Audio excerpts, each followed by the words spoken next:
സംസ്ഥാനത്തെ സ്കൂളുകളിലെ ബാക്ക് ബെഞ്ചുകൾ രീതി മാറ്റാൻ ആലോചനയുമായി വിദ്യാഭ്യാസ വകുപ്പ്. ഇത് സംബന്ധിച്ച പഠനത്തിനായി വിദഗ്ധ സമിതിയെ നിയോഗിക്കും. കുട്ടികളെ പിന്നോട്ടടിക്കുന്ന പഴഞ്ചൻ സംവിധാനങ്ങൾ മാറണമെന്നാണ് നിലപാടെന്ന് വിദ്യാഭ്യാസ മന്ത്രി വി ശിവൻകുട്ടി വ്യക്തമാക്കി. ആശയം പ്രായോഗികമായി നടപ്പിലാക്കുന്നത് സ്വാഗതം ചെയ്യുമെന്നാണ് അധ്യാപക വിദ്യാർത്ഥി സംഘടനകളുടെ നിലപാട്. സ്കൂൾ അവധിമാറ്റ ചർച്ചകൾക്ക് തുടക്കം കുറിച്ചതിന് പിന്നാലെയാണ് വിദ്യാഭ്യാസ മന്ത്രി വി ശിവൻകുട്ടി പുതിയ ആശയം മുന്നോട്ട് വെക്കുന്നത്. ക്ലാസ് മുറികളിൽ നിന്ന് പിൻബെഞ്ചുകാർ എന്ന രീതി ഒഴിവാക്കാനാണ് ആലോചന.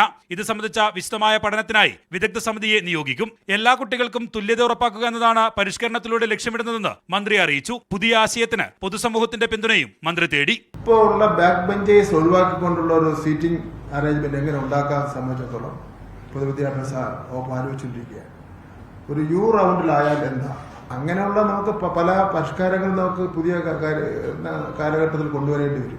പിൻബെഞ്ചുകാർ സങ്കല്പം ഒഴിവാക്കുന്നത് നല്ല ആശയമെന്നാണ് പൊതുവെ വരുന്ന അഭിപ്രായം. അധ്യാപക സംഘടനകളും വിദ്യാർത്ഥി സംഘടനകളും പ്രായോഗികമായി ആശയം നടപ്പിലാക്കുന്നതിനെ സ്വാഗതം ചെയ്തു.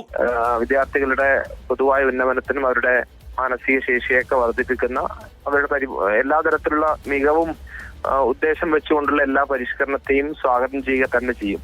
സംസ്ഥാനത്തെ വിദ്യാഭ്യാസ രീതിക്ക് അനുയോജ്യമായ ഏറ്റവും മികച്ച മാതൃക കണ്ടെത്താനാണ് തീരുമാനം. വിദഗ്ധ സമിതിയുടെ നിർദ്ദേശങ്ങൾ പരിഗണിച്ചാകും തുടർ നടപടി. മീഡിയ 1 തിരുവനന്തപുരം.